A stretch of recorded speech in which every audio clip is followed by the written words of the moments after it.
Hello, future people. Welcome to Getting Tabled. I'm Jason the Bruce, and today I'm unboxing a Badger.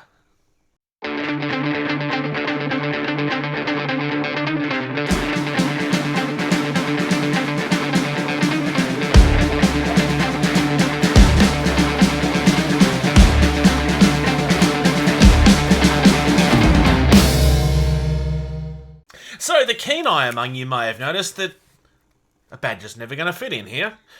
So this is an airbrush by Badger. Hence my really bad joke. I've ordered myself a new airbrush. There's nothing wrong with my current airbrush. It's just Badger were having a sale and I've wanted the Xtreme for a while. And so I have the Xtreme. So this is the Xtreme Patriot 105. 105, Xtreme Patriot. Not sure what the PP stands for. If you know, let me know. I don't know why, but this just makes me laugh. It's just so silly. Yes, so these are my airbrushes. If you want to use them, you've got to try really hard. Alright, now, first things first. I know it's boring, but if you are new to airbrushes, or you're buying a new airbrush, this is something that you really do need to look at for quite a few reasons, some of which are obvious, some of which are not. For starters, this is your guide to all of your pieces and stuff, and the better you know your airbrush, the easier it's going to be to pull apart and put back together and get to know, essentially. So yeah, it gives you a diagram of everything that comes with your airbrush.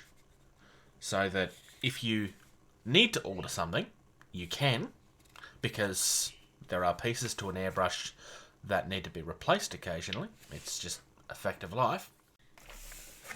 So the version of this airbrush that I purchased is the one that comes with the nice leather case. But before we get into the interesting part, a little note about this.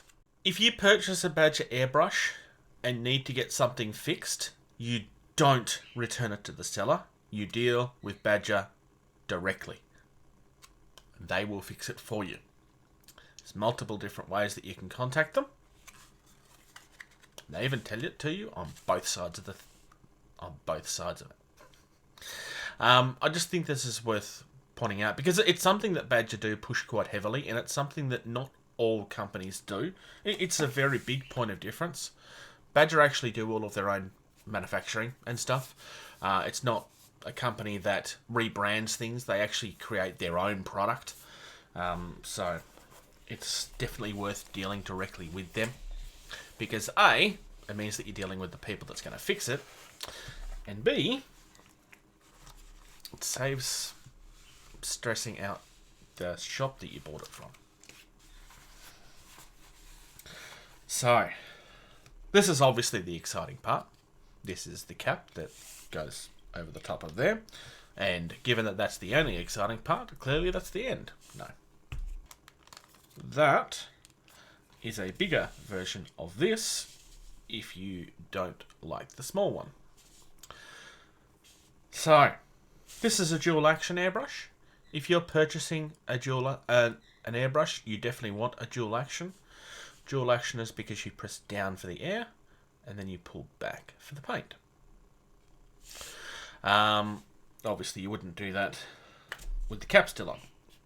Now, I already own the Patriot 105.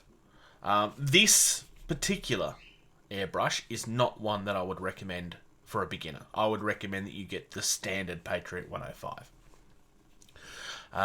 Just because it's very much a workhorse. This is more designed for fine detail and so forth, and is not suited for a beginner. I mean, it's not a terrible one to buy, but it's not the one that I would recommend for someone that's just starting. Couple of big differences between this and the regular Patriot. This has the high roller trigger, which I personally find much more comfortable. I've actually purchased one of these for my Patriot, just because it's just nicer in the hand. It also has the comfort grip. I don't find my regular Patriot uncomfortable, but this does feel very nice in the hand. The big difference with this, though, is the regulator. With the regular Patriot, you can't really block the nozzle to flow back without stabbing yourself with the needle, which I find really frustrating, because stabbing yourself with a needle is not a pleasant experience. So this is a big plus. When you first buy an airbrush, the big thing that you're going to want to do to begin with is take it apart and put it back together, because you need to understand how to do that.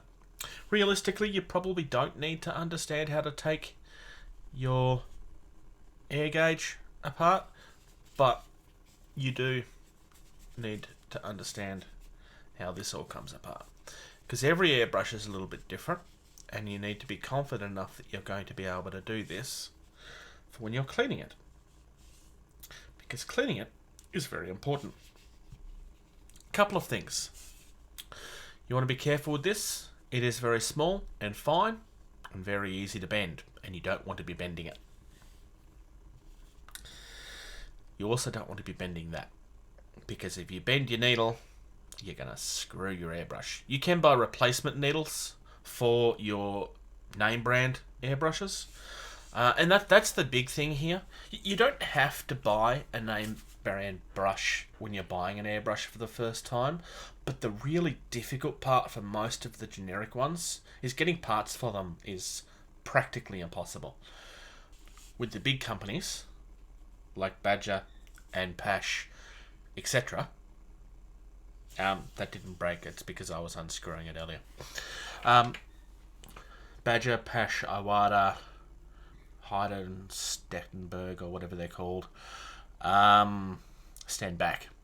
The big difference with those ones is that because they're name brands and very well known brands, you can buy parts for them, because there's a community there that want the parts, therefore they will make them, as opposed to the cheap generic ones. Buying the parts, you may as well buy a new airbrush, essentially, and they're not really designed to last very long.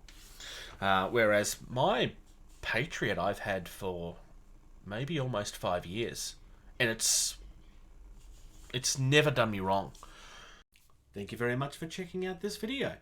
If you're enjoying the content of this channel, please like and subscribe. If you're in a position to do so, please check out patreon.com/gettingtabled. You receive early access to at least 80% of all videos that we put out, and you get access to the video edition of all of our podcasts the day that they're uploaded. If you'd like to check us out on social media, facebook.com/gettingtabled is the most active. We also have a Discord server. You can email our team at gettingtabled@gmail.com. If you're on either Twitter or Instagram, you can find us at gettingtabled. And until next time, play more.